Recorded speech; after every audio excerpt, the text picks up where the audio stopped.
Hey, language lovers! Welcome back to Language Lab, where we dig into the delightful mess of English expressions, one chaotic conversation at a time. Yes, and today's episode is brought to you by Bad Luck, Quick Reflexes or Reflections, if you're Helen, and number 13. So buckle up. Yes. All right.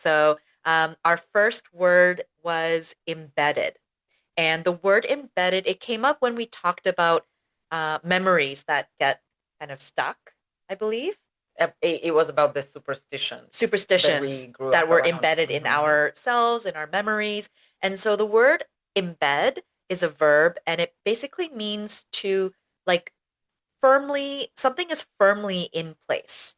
So it's just like in yourself. hmm Yeah. The next word is actually the word that I used incorrectly. And I wanted to say the word reflexes, but I used the word reflections. So if you watch the previous episode and you hear the word reflections, it was about the reflexes. Mhm. And what I meant to talk about fast reflexes or the reactions that you just do automatically. Yeah. Like, I don't know, if you have an itch somewhere, you automatically like scratch it. So Yeah. it's like a reflex. Yeah, yeah. And if you have like a fast reflex, it's like if somebody suddenly throws a ball at you hmm and you're able to catch it, you have really fast reflexes. Yes. Yeah. So that was all about the reflexes. Yes, yes. Okay. When Helen was talking about the superstition about supporting the bottom of a glass when you pour it, she said that it sometimes might tip over. And tip over is this action of when you're tipping or kind of moving your cup down and to the point where the liquid may fall out. So that's hmm the expression of tip over when something kind of like loses the balance. It hmm could be the drink. It could be like The your boat. a boat will tip over. It could be like your bookshelf tips over. Yeah, something Yeah. like that. The next word on our list is the word designated. And we use this actually in the same setting about like pouring the drinks for someone. And we use the expression designated pourer or server. So if someone is designated, it means that this person has officially been chosen for a role. So, like sometimes, normally people would use it like as a designated Yep, driver. DD. Someone, yeah, Mhm. DD, designated driver, someone in the party who does not drink so they can drive Yes. because we're responsible people and Yes. so then they can stay sober and take everyone home hmm safely. hmm all right. We also used the word staple.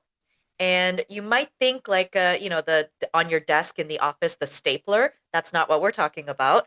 When we say a staple, it's like something that is very essential or super common. So like your staple groceries, for example, hmm bread, milk, coffee, eggs, those are staples. hmm Good.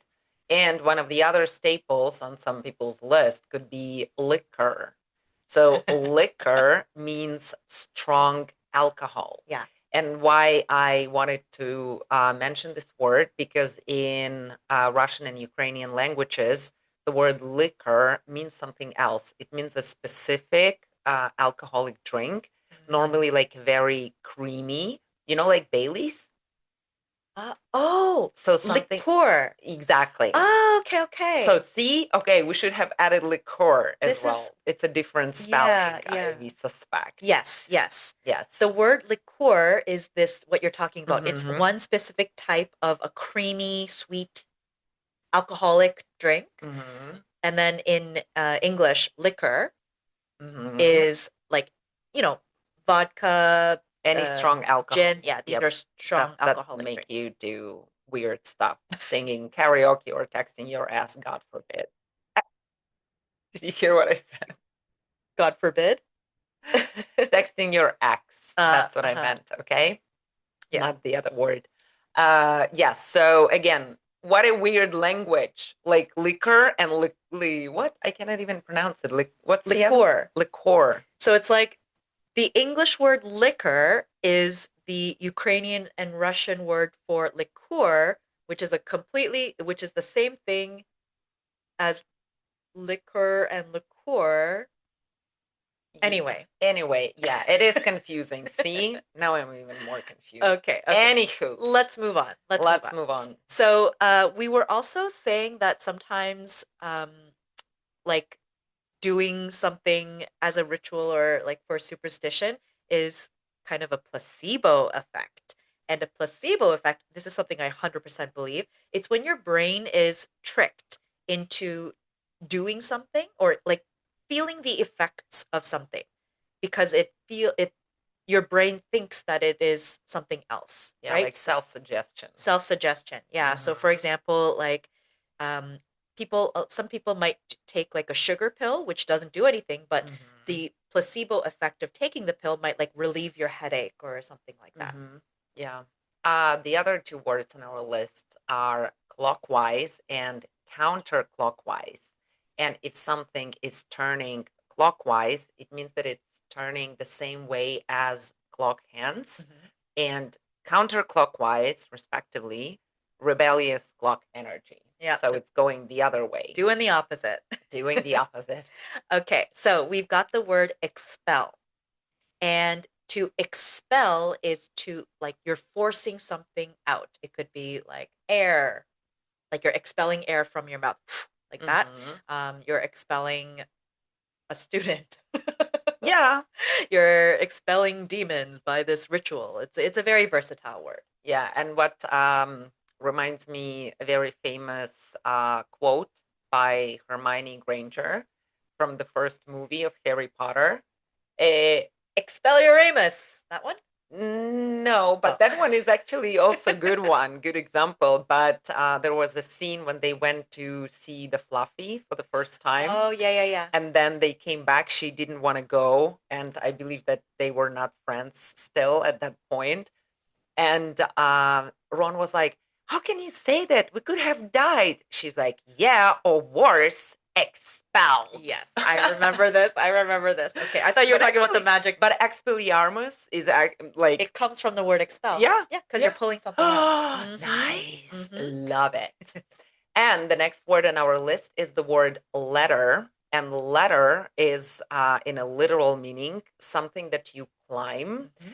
but don't confuse it with the stairs. Okay. So the stairs are the things that you have within the building. Okay. So when you go step by step and they're inside the building, but a separate thing that normally you would lean against the wall or whatever stuff, like normally it's made out of metal Mm-hmm. or wood. Wood. That thing is called a ladder.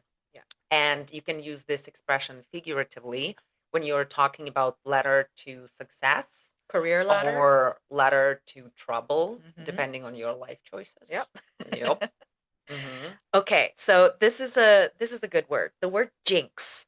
And the word jinx is basically it's kind of like well you can it's something that you can say like you say if for example if you say something at the same time like if we just Mm-hmm. did it like a few minutes ago if you say something at the same time one of you have to say jinx Jinx. otherwise there's bad luck but basically a jinx means bad luck like some sort of bad luck. Yes. Yeah. And if someone is talking about something good that, like, oh, I hope that we can get the tickets or we'll be there on time, and the other person can say, hey, don't jinx Don't jinx it. it. Yeah. Yeah. And you can do this, I believe, Fingers right? crossed. Fingers crossed, Yes. like not to jinx Not to something. jinx something. Good. Another one is the word from physics, I believe, or whatever other science, and it's the word trajectory. And trajectory is the path that something takes through the air Hmm. or life. Yeah, think of it as the GPS of a thrown frisbee or your 5-year plan. What's the trajectory? What's our trajectory of that? Yes. Mm-hmm. Manifest. To manifest something is to believe something really hard in order to make it happen. Like vision boards. A lot of people make vision Mm-hmm. boards to manifest their future, like some sort of beautiful future that they want. You can create like a picture board to manifest it. Uh, you know, Positive vibes, all of that stuff. Yeah, Hmm. nice one. The next one is a very interesting one, which is calling someone names. Mm. And we're not talking about calling your friend Hannah. or Juliana or Helen or whatever, it means to insult someone. And usually in a creative way. It's Yes. not encouraged. Kids, don't do that. Don't call people names. But to call someone names means to insult them. Yeah. Like rhymes with Yeah. which is what you said during the Yep. episode. Okay, so we talked about one kind of superstitious day, and that Mm-hmm. was Friday the 13th. And, this is very common to be considered bad luck in America and Canada, but possibly in your parts of the world as well, In mine, and yours as definitely. well. Yep. And we were looking up basically what is the reason why Friday the 13th? Why is this considered to be unlucky? So we did a little bit of research, and it actually has a bit of a religious background. So if you're familiar with the religion of Christianity, in the Last Supper, the 13th guest at the Last Supper was Judas. And if you don't know, Judas is the person that betrayed Jesus. So he's kind of like the bad guy, I guess, in the Mm-hmm. story. And so that's the 13th. That's the reason for the unlucky number 13. And the reason why Friday is unlucky because that was the day that Jesus was crucified. And so together, that's why Friday the 13th has been unlucky for centuries, haunting all of our calendars and our horror movies as Yeah. well. There's a scary movie called Friday the 13th as well. It is. Yeah. There is. Yeah. The next one, also about number 13, Hmm. is baker's dozen. I actually didn't know about that because in Russian and Ukrainian language, we call it the devil's dozen, Hmm. which means 13. So the baker's dozen is, first off, the word dozen Yeah. means 12. Okay.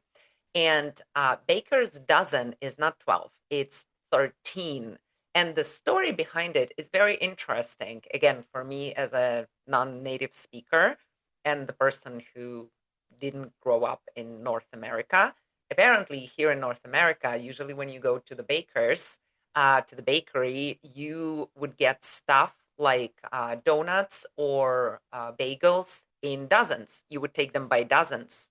So when you come in, you would be just like, "Hey, can I get a dozen of donuts?" Yeah, like a half dozen or a dozen. It's usually 6 or 12. Yeah. Yeah. So, and the bakers would normally give you an extra one, just like as a fun extra gift or like a treat. Mhm. So that's why it's called the baker's Yeah. dozen.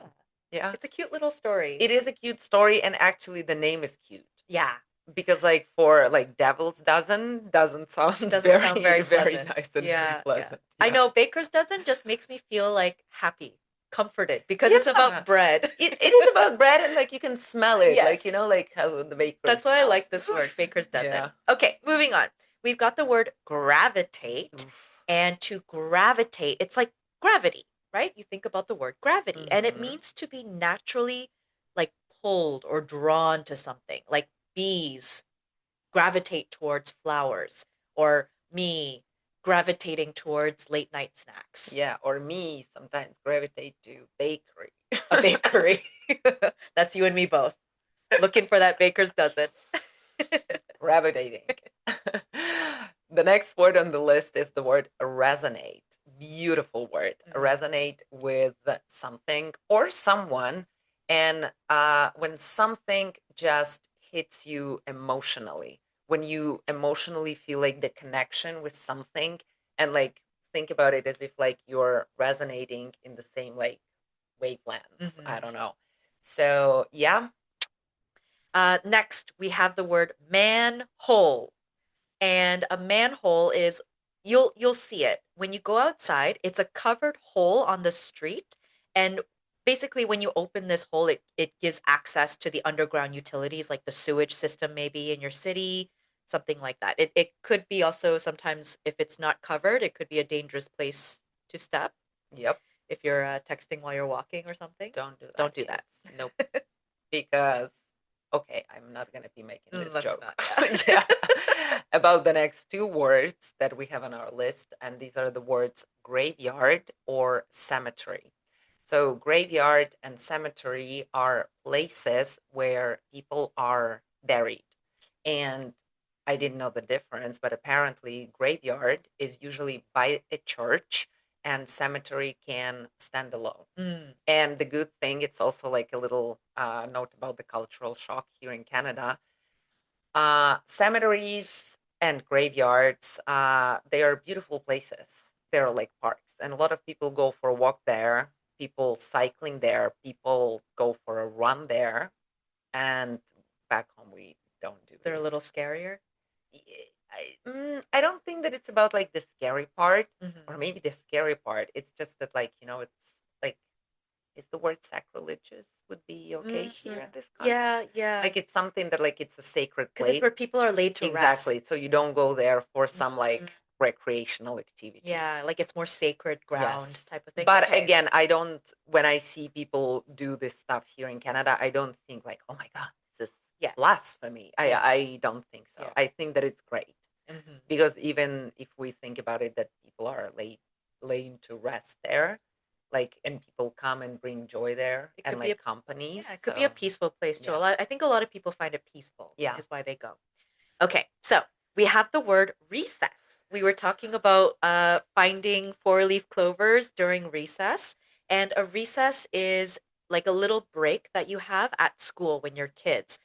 I really wish I had a recess at work, but it's like, you take your morning classes and then the bell rings and you have a 15-minute recess. How long were your recesses? 5, 10, and the longest one was 15. 5 minutes? Yes. That's not even a break. It was enough time to go from one classroom to the other classroom. Oh, okay, okay. Yeah, we had about in elementary school we had about 15-minute recesses. No, Yeah. everybody has the same one. Yeah. Okay. Okay. Yeah. Interesting. And the last word on our list is the word shed, and it's about hair. So when it means when hair falls out naturally, dogs do it, cats do it. I'm sure Chewbacca does this. Oh, Chewbacca. Yeah, and Yeah, also we do it. unfortunately. Yeah. All right. Well, that is all. Those are all of our vocabulary words from this episode. We hope these words resonate with you. See what I did there? Hmm. And whether you're climbing the ladder of vocabulary or dodging manholes of misunderstanding, we're here for you. Bye. Bye.